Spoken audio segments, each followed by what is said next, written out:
को लखनऊ में संगठन के तत्वावधान में आयोजित प्रबुद्ध समागम समारोह में जिन जिलों से भारी संख्या में हमारे संगठन परिवार के लोगों ने हिस्सा लिया था, मैं वहाँ प्रत्येक कार्यकर्ताओं से मिल नहीं पाया था। इस चीज़ की पीड़ा थी।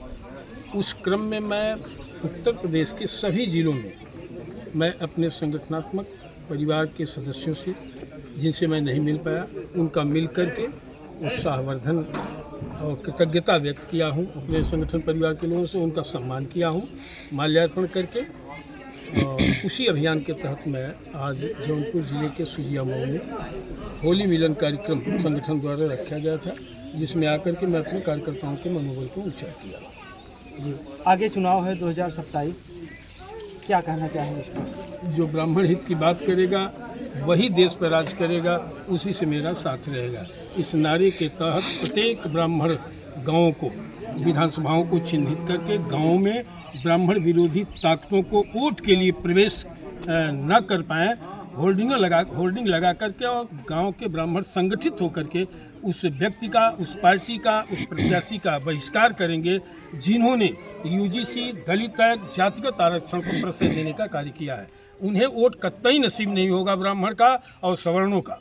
ये प्रयास किया जा रहा है कि सारे सवर्ण इकट्ठा होकर के इन दलों, नेताओं का बहिष्कार करें और उनके खाते में ब्राह्मण समाज, सवर्ण समाज का वोट न जाने जाए। अभी एक प्रश्न जो खलबली मचाए हुए है पुलिस विभाग में, उस पर आप क्या कहेंगे? ब्राह्मण जो है टारगेट किया जा रहा है लगातार।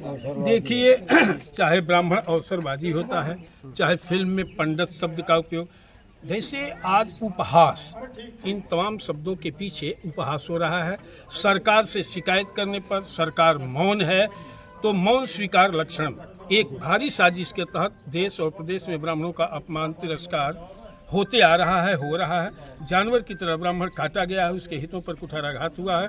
उन्हीं सब चीज़ों को लेकर के अखिल भारतीय ब्राह्मण महासभा रा के जांबाज कार्यकर्ता हर जिलों में उसका प्रतिकार भी कर रहे हैं। और आने वाले दिनों में अगर इस पर सरकार ठीक से ध्यान नहीं दिया तो मैं आपके चैनल के माध्यम से बता दूं कि देश का, प्रदेश का ब्राह्मण सहित ऊंची जात के सारे लोग इतना आक्रोशित हैं कि प्रत्येक सवर्णों के घरों के औरतें, बच्चे तक आक्रोश में है भारतीय जनता पार्टी सरकार के खिलाफ।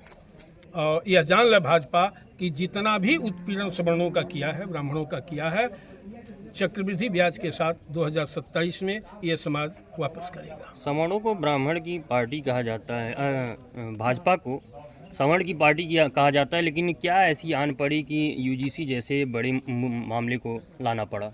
असल में भारतीय जनता पार्टी की ठोस रणनीति पहले तो ये कहे कटोगे तो बटोगे, एक रहोगे तो सेफ रहोगे, फिर हिंदू मुस्लिम को लड़ाए, हिंदू मुस्लिम का भय दिखा करके हिंदुओं का वोट ध्यासे में लेकर के सत्तासीन हुए। अब हिंदुओं में भी दलित, पिछड़ा, अगड़ा में वो खाई पैदा कर रहे हैं जो कभी पट नहीं सकती। वो स्थिति पैदा कर रहे हैं कि खूनी जंग होगा। तो सत्ता के लिए इतना नीचे तक गिर जाना किसी भी दल के लिए, किसी भी पार्टी के लिए, किसी नेता के लिए ये हितकर नहीं है। और इस पीड़ा से प्रत्येक सवर्ण समाज आहत है। और 2027 में चौंकाने वाला इस देश और प्रदेश का ब्राह्मण अपना निर्णय देगा। ब्राह्मण समाज के लिए सबसे बड़ी चुनौती इस समय क्या है? अपनी प्रतिष्ठा को बचा ले, अपने सम्मान को बचा ले, अपने बच्चों के भविष्य को बचा ले। कोई ऐसी चीज़ नहीं है कि जो इस सरकार में या किसी सरकार पार्टी के एजेंडे में सवर्णों के हित के लिए हो। अगर है तो खुला वो अपना एजेंडा प्रस्तुत करें कि सवर्णों के लिए किस दल में कौन सा एजेंडा है, चाहे सपा हो, बसपा हो, भाजपा हो, कांग्रेस हो, निर्दल हो, जो भी हो। क्या सवर्ण अपनी खुद की पार्टी कोई बनाना चाहेगा? ये आने वाले कल की इंतजारी करिए कि क्या विकल्प देता है। हम लोग राष्ट्रीय स्तर पर, प्रदेश स्तर पर चल रहे हैं। होगा तो चौंकाने वाला ही निर्णय होगा। हम किसी दल का निर्माण करेंगे या अपनी शर्तों के आधार पर खुला एजेंडे में सवर्ण हित की क्या है उसका पूरा समाज में दिया जाएगा, अवसर दिया जाएगा, अवलोकन किया जाएगा। उसके बाद एक निर्णय बना करके सवर्ण द्रोही ताकतों को नेस्तनाबूद करने का काम देश के सारे सामाजिक संगठन मिल करके करेंगे। धीरे धीरे आज ब्राह्मणों की उपेक्षा इस प्रकार बढ़ गई है कि ओबीसी एससी एसटी समाज ब्राह्मणों की मतलब हमेशा अपेक्षा ही करता है। देखिए, इसके लिए स्वयं हम लोग जिम्मेदार हैं। जो कमियां हैं उसको स्वीकार की जानी चाहिए। हर वर्ग संगठित होकर के अपने मत का प्रयोग एक दिशा में कर रहा है अपनी शर्तों के आधार पर।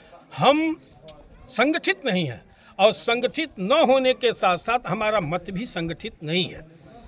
इसलिए ऐसी दशा में हम अपने अधिकार, सम्मान और बच्चों के सुखद भविष्य के लिए अपने मत का प्रयोग एक जगह, एक दिशा में अपनी शर्तों के आधार पर जिस दिन करने को तैयार हो जाएंगे उस दिन सारी समस्याओं से मुक्त हो जाएंगे। आज आरक्षण सबसे बड़ा अभिशाप बन गया है सवर्णों के लिए, क्या कहना चाहेंगे? आरक्षण के माध्यम से हमें नौकरियों में, राजनीति में बाड़ लगाया गया, हमको रोका गया। दलित एक्ट के माध्यम से हमारी संपत्ति और सम्मान पर चोट पहुंचाने का काम किया गया और यूजीसी के माध्यम से हमारे नौनिहालों को डिस्टर्ब करने का और ये शिक्षा न ग्रहण कर पाएँ, ये यूजीसी लाया गया। तो ये तीन चीज़ पर्याप्त है ब्राह्मण सहित ऊंची जातियों को बर्बाद करने के लिए। सारे समस्त ऊंची जात के लोग एकजुट होकर के इस अन्याय के खिलाफ अगर संगठित होकर के लड़ाई नहीं लड़ते हैं तो आने वाली पीढ़ियां बर्बाद हो जाएंगी। कभी ये सवर्ण जो छोटी जातियां हैं वो कहते हैं कि सवर्ण समाज हमें दबा के रखा है, इसलिए यूजीसी लागू होना जरूरी है। क्या क्या लेंगे वो? दलित एक्ट ले लिए तो उससे हमारी संपत्ति, हमारे सम्मान को चोट पहुंचा रहे हैं। आरक्षण के माध्यम से सारी सरकारी सुविधा प्राप्त कर रहे हैं। हमारे लिए क्या है? हमारी ऊंची जातियों के लिए, बच्चों के, गरीबों के लिए क्या है? यूजीसी आया तो पढ़ाई में रोक, तो सब तो हमारे खिलाफ ही है।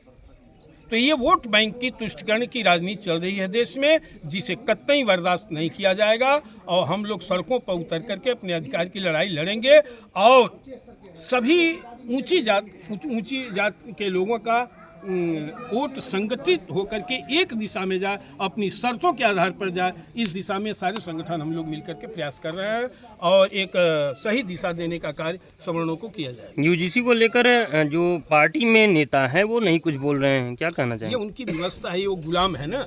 सपा में जो ब्राह्मण है वो गुलाम है, बसपा में जो सवर्ण है गुलाम है, भाजपा में जो सवर्ण है वो गुलाम है। वो राजा थोड़े ही ना। राजा के नीचे प्रजा निर्णय लेने की क्षमता नहीं रखती है। जिस दिन ये राजा हो जाएंगे, कहने का मतलब ये सवर्णों की भी एक ऐसी मजबूत पार्टी हो, उसकी आवश्यकता भी है, तो जिस दिन वो निर्णय लेने की क्षमता रख लेगी तब वो राजा कही जाएगी। बहुत से गुलामों से उम्मीद इतना कर पाना संभव नहीं है और नहीं पूरा कर पाएंगे। दर्द उनको भी है, उनके भी सीने में दर्द है, चाहे यूजीसी हो, दलित एक्ट हो, आरक्षण हो, लेकिन वो गुलाम है। गुलाम की कितनी औकात होती है, उसके तहत वो कुछ बोल नहीं सकते। बहुत से पढ़ने वाले बच्चे आत्महत्या कर लेते हैं आरक्षण के चलते। आरक्षण के चलते आत्महत्या करेंगे, यूजीसी के चलते आत्महत्या करेंगे और दलित एक्ट के चलते आत्महत्या करेंगे। हम अपने संपत्ति की रखवाली नहीं कर पाएंगे। डर की